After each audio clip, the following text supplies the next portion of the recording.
Hello mga ka-shooters, magandang umaga po sa inyo.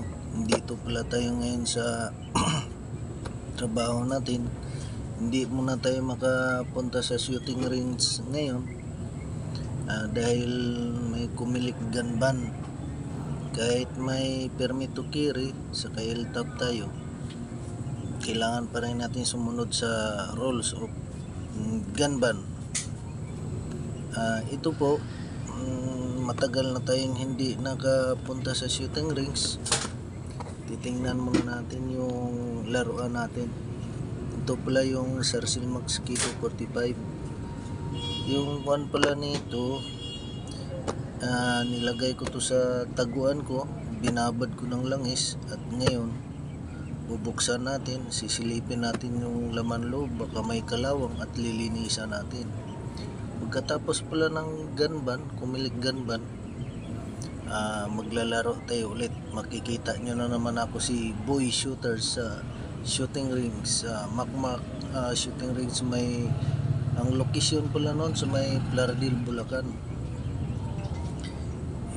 Ito po yung unit natin, ating bubuksan.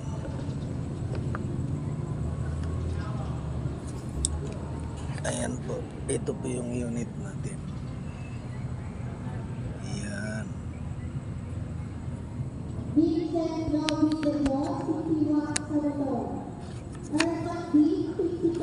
Ito po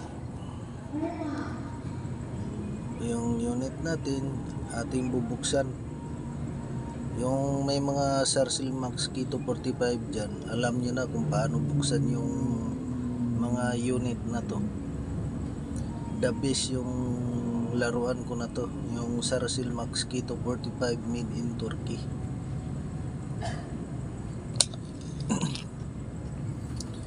Mag-sukler muna tayo. Tanggal tayo ng bala sa mag.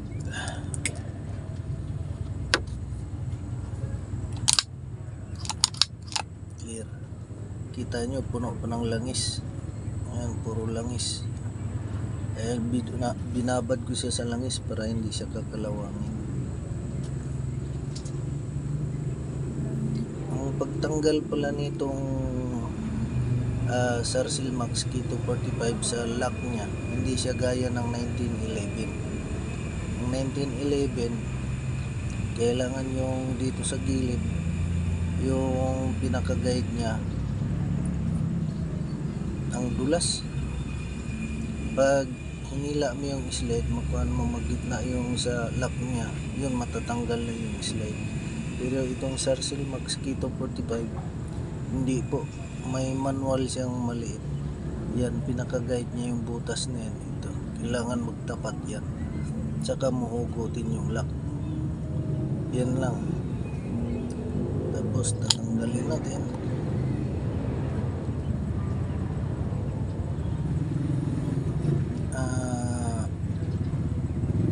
Shout out pala kay Gun for Rosary from the north. Katropa natin yun, vlogger po yun, vlogger si Gun for Rosary from the north. Shout out pala sa asawa ko nandyan sa Abu Dhabi. Mag-iingat po, mag-iingat ka dyan. Itong unit pala na to, mag-iingat pala kayo dito sa pinakadulo ng kuha niya. Matalim, masusugat kayo rito. Hindi po siya gaya ng 1911, yung pinaka-guide niya sa labas, ito na sa loob. Yung kahawig pala nito, yung kuha, yung CC na baril, itong made in Turkey. Ito yung clone ng CC. Ayan po, itutulak nyo lang siya, itutulak, ayan, tanggal na po. Saka ito, kahit hilain nyo na, hindi matatanggal yung spring, hindi gaya ng 1911. Ayan po yung loob. Sisilipin natin ngayon kung may mga dumi, may mga kalawang. At least ito, nag-3 buwan na itong na-stock. Ay, 4 na buwan na stock. Hindi ko na gamit, busy sa trabaho, di tayo nakapaglaro. Itong guide spring, itong barrel, ang barrel pala niya ang ganda, parang kita mo sa tangki na tangki de Guerra. Ayun, parang kanyo ng tangki de Guerra, maganda yung kanya. Ito na po ang linis ng kwan. Bago ko to in-stock kasi nung last na nag-firing ako, nilinis ko to, tapos binabad ko sa oil para hindi siya kalawangin. Sa bagay hindi naman kinakalawang to, at least binababad ko pa rin siya sa langis para pag ginamit mo ulit, kondisyon. Panglinis ko pala nito yung WD-40, kung hindi WD-40, yung nabibili sa gun store na kuan, may kasamang oil na pag naglinis ka ng baril. Ito po yung laman loob niya, sisi na sisi. Ang disenyo niya sisi talaga. Ang kuan pala nito, capacity nito 14+1. Itong high cap na 14+1 na 45. Made in Turkey, bagong labas lang to dito sa bansa natin. Ang performance nito maganda po. Makikita nyo doon sa shooting rings, yung naglalaro ako, kung anong performance niya. Nung unang bili ko nito, nung naglalaro ako, medyo pumapalya siya. Hindi pala sa baril ang may diferensya nun, doon sa magasin. Yung magasin niya, ewan ko kung bago yung binigay na magasin sa akin. Yung spring sa loob na iksi. Ang original pala nito na spring mahaba, kaya ngayon hindi na siya nagluloko. Kaya bumili na rin ako na extra mag.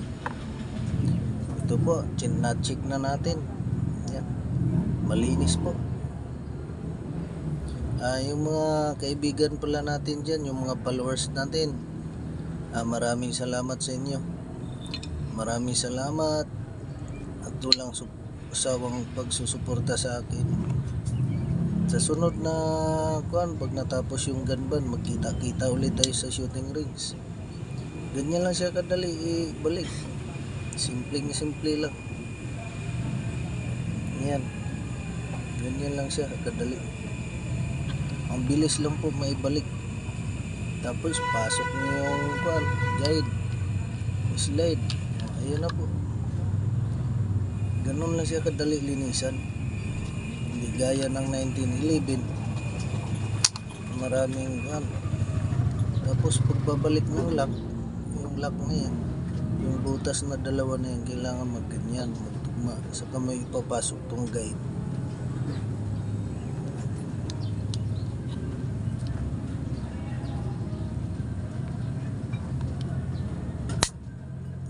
Balik natin. Ayan na po. Yan, puro langis pa yan. Dahil binabad nga natin sa langis para iwas tayo sa mga kalawang. At least maganda pa rin yung unit natin. Ito po.